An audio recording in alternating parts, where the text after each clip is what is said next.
Okay, grade 10. We're on page 55, activity 11, number 4. And this is the program. Data files are on the Google Classroom. So this is going to be a special one. We're going to use a global variable because what's going to happen is this program is supposed to help a parking attendant or security company to keep track of vehicles entering or leaving, and each time they click the enter button, that means one vehicle is going to enter. When they leave, we're going to subtract from the number of vehicles that are actually going to be in a parking area. So because we are going to be using a counter for the number of cars in a parking area, and when they leave, the counter has to be decremented. Therefore, we need a global variable because there's two buttons that are going to be involved in adding and subtracting cars. These two buttons have to use the same variable. We therefore must make it a variable that's global, a counter that is going to be global to the whole program so all buttons can use it. So we do that in the following way. Click on the form, click F12, go to our programming code. This is one place we can have the variable, or we can have it over here in private. This private, oops, sorry, so stupid. I moved it. A mistake. Anyway, this integer over here is sitting in private. That means that any other program that's not this program, this one, form parking area underscore u, this unit, any other units cannot use it. So even though this program is going to use all these units, those units will not be able to use this particular integer here. Or if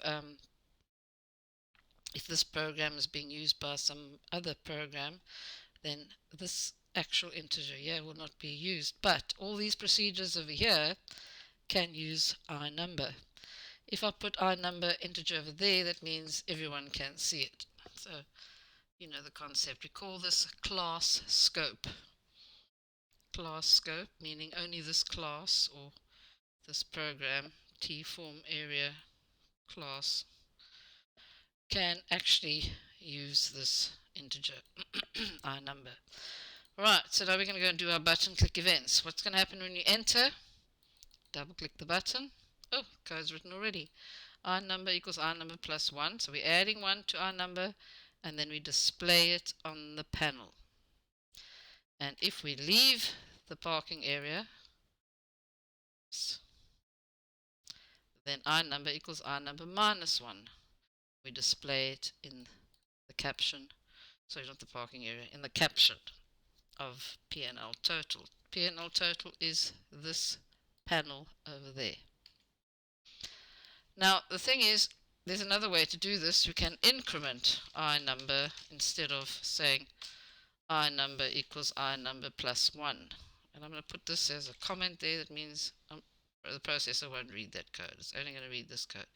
And over here, I can decrement. There's a nice function called DEC, which will decrement iNumber by 1. Okay. If we want to increment it by 2, we say comma 2, but we're not doing it yet. It's only one car. If we want to decrement it by 3, we say comma 3, but we're not doing it yet because when we click the button, only one car is going to be decremented or taken away from the total number that are in the parking lot. Okay. Now, for the reset button, we want our counters to be set to 0. And that's what we do there, and we display 0 on the panel.